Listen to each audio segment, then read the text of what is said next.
The ketogenic diet is essentially a low-carb, high-fat diet where you have around 50 grams or less of carbohydrates per day. Now, this is done with the aim of pushing your body into a state of what we call ketosis.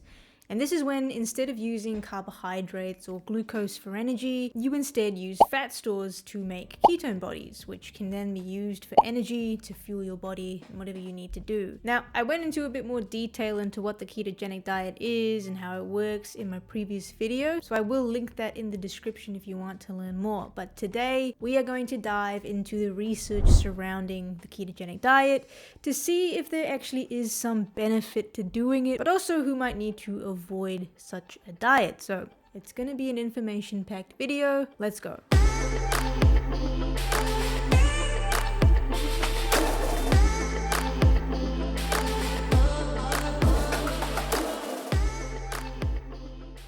There are three main areas that I'm going to be focusing on in terms of the effectiveness of a ketogenic diet. I picked these three because they're probably the main reasons that some people would like to try it out. So I went and did some digging to see if the benefits in these areas were legit. And the areas are weight loss, diabetes, and neurological conditions, mainly focusing on epilepsy. So let's start with weight loss. Luckily for us, there has actually been a very decent amount of research in this area.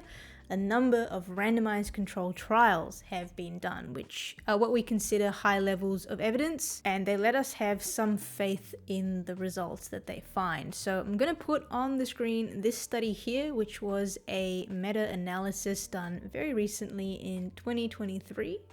Now, these kinds of studies, these meta-analyses are great because they basically look at a bunch of studies and they summarize their findings for us. And this one in particular looked at a few health outcomes, so I'll probably keep coming back to it as we move on. But in terms of weight loss, what the researchers found was that ketogenic diets seem to be able to give pretty rapid weight loss in the first 6 months of people starting the diet. And after this point, the weight loss tends to plateau. Now, this isn't really a keto-specific result with a lot of diets and also weight loss programs, like fitness programs.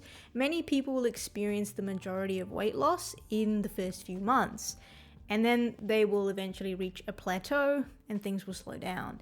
This is simply because your body adapts to the situation that you are placing it under. But also, as diets go on, it does become harder and harder to stick with them.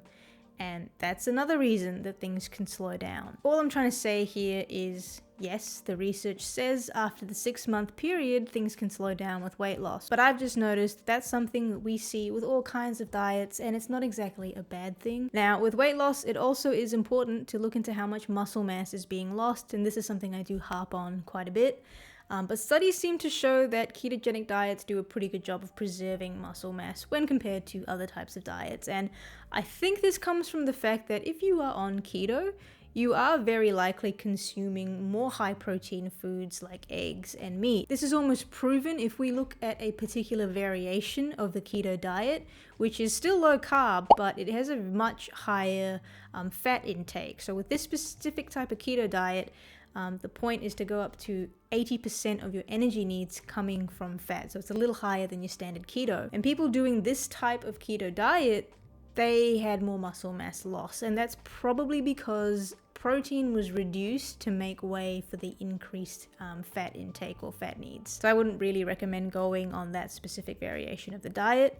I have mentioned before that the things you want to focus on to prevent muscle loss during weight loss is to make sure you eat enough protein and do more resistance exercises. So the key staple foods in a keto diet, they tend to be high protein, which is likely why people can preserve a bit more muscle mass like these studies are showing. So in terms of weight loss, I actually think the research is pretty good, and a ketogenic diet could definitely result in weight loss for anyone wanting to give it a go. I do think the cornerstone to weight loss though is being in an energy deficit and then ensuring that you have enough protein. So you will find that this is possible regardless of whether you are on a ketogenic diet or not. Some people do like to start something new to signal that they are starting a weight loss kind of journey. So if a ketogenic diet is something you want to try out and it is appropriate for you, then yes, you can definitely see some weight loss. So now let's move on to diabetes. This study here is another meta-analysis, this time focusing on the ketogenic diet and its impact on blood sugar control and insulin resistance. So it looked at 13 different studies and it found that a ketogenic diet was in fact capable of reducing blood glucose levels. So across the 13 different studies that they looked at, fasting blood sugar levels were reduced from as little as 0.62 millimoles per liter to as high as 5.6 millimoles per liter, and on average they found that the reduction was about 1.8 millimoles per liter. Now, the issue with looking at blood sugar measurements like these numbers that I've given is that these are usually just from a single moment in time, and they're not the most accurate representation or picture of what's going on with a person's blood sugar levels. With diabetes, we also look at something called the HbA1c, and this is a marker of long-term blood sugar control, so it's good for us to get a better understanding of how effective something is for managing blood sugar levels. I would always look at the HbA1c numbers instead. So if we look at this study again, they found that on average, the ketogenic diet could reduce HbA1c by 1.07%. This seems small, but this is actually comparable to some medications that are used for diabetes, and even by just reducing the HbA1c by 1%, you can reduce the risk of heart attacks by 14% in some diabetic patients. So it's pretty good. So how might a ketogenic diet actually help with blood sugar levels exactly? Well, by reducing the amount of carbohydrates by such a large amount, your body absorbs less glucose, and this will reduce the blood sugar levels. And can also reduce fluctuations in blood sugar levels, which means less blood sugar spikes. Now, weight loss has also been shown to be very beneficial in controlling blood sugar levels, so I also think that the weight loss that can come from a ketogenic diet can also help in terms of blood sugar. Now, the research, from what I've seen so far, it does show potential benefit for people with type 2 diabetes. But here's the thing. If you have any health conditions, whether that be diabetes or heart disease or something else, you need to make sure that a ketogenic diet is appropriate for you specifically, which means having a chat to your doctor or a dietitian. A person could potentially harm themselves on a ketogenic diet if they have the wrong types of foods. What you eat will matter on any diet that you do. All a diet can really do is give you some guidelines, and you can eat some foods that aren't really the greatest for you while still meeting those guidelines. So if you are someone with pre-existing health issues, or even if you are already quite healthy, make sure you do get the correct guidance on how to make sure you do it correctly. I think one of my personal bigger concerns with a keto diet is making sure that you do get enough micronutrients. People maybe get caught up in carbs, proteins, and fats, and maybe they over focus on the fats and proteins to the point where they're not really focusing on what kind of vegetables or other carbs they can get in to increase their micronutrient intake, and then deficiencies can pop up. So I would always urge anyone to make sure you are doing something like this correctly to prevent any deficiencies, especially, like I said, if you have health conditions, because you don't want to make things worse. And if you have type 1 diabetes, you have a greater risk of something called diabetic ketoacidosis if you do a ketogenic diet, which is when there are too many ketones in your blood. So don't just try these things because you see them on the internet and they sound like they'd be good. Check whether they're appropriate for you and your individual needs. Okay, so the third thing I will touch on is benefits in neurological issues. This is mainly in terms of epilepsy, and I wanted to look into this because I'd actually heard that the ketogenic diet is quite actively used in treating epilepsy. So the ketogenic diet has actually been used in treating epilepsy for as far back as the 1920s. So this review here, it's looked into 13 clinical trials where a ketogenic diet was used in epilepsy. What this review found was that children, in particular, on a ketogenic diet were 3 times more likely to have seizure freedom, which means no more seizures.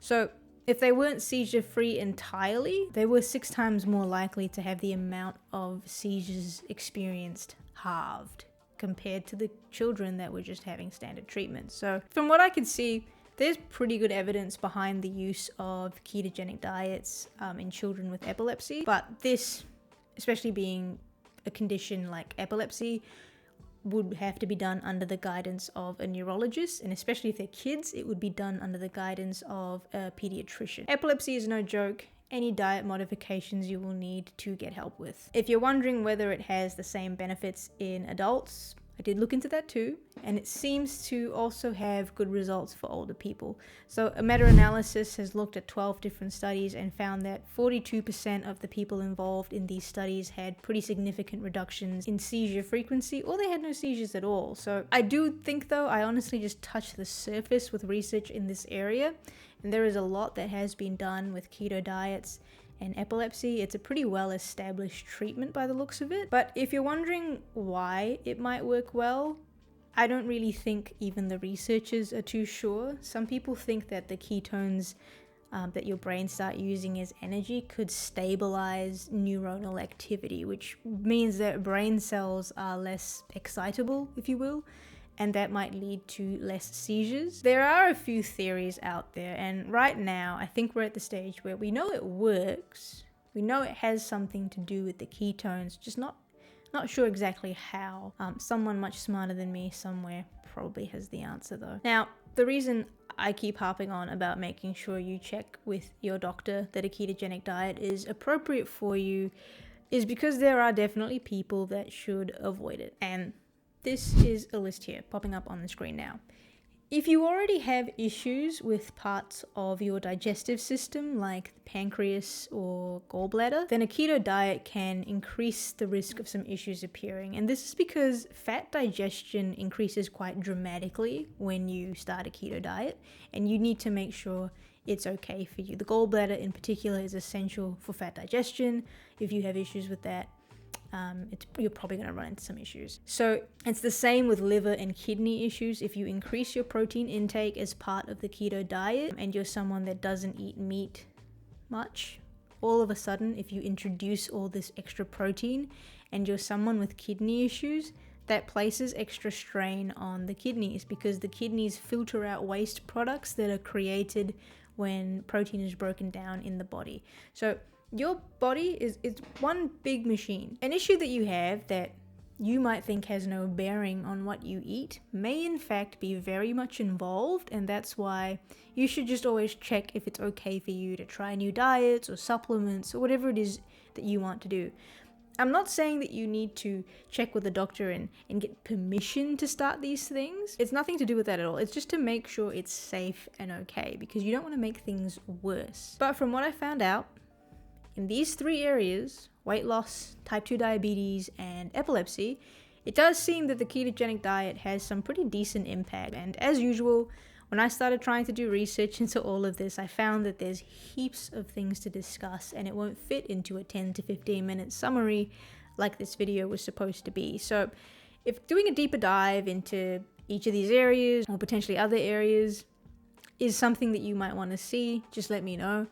I essentially have lots of video ideas and not so much time at the moment. So if you can help me out by letting me know what benefits you the most, that would be good. I'm also wanting to explore the impact that the ketogenic diet might have on athletic performance in terms of endurance and strength training, just as a personal interest. Again, that's going to be its own video.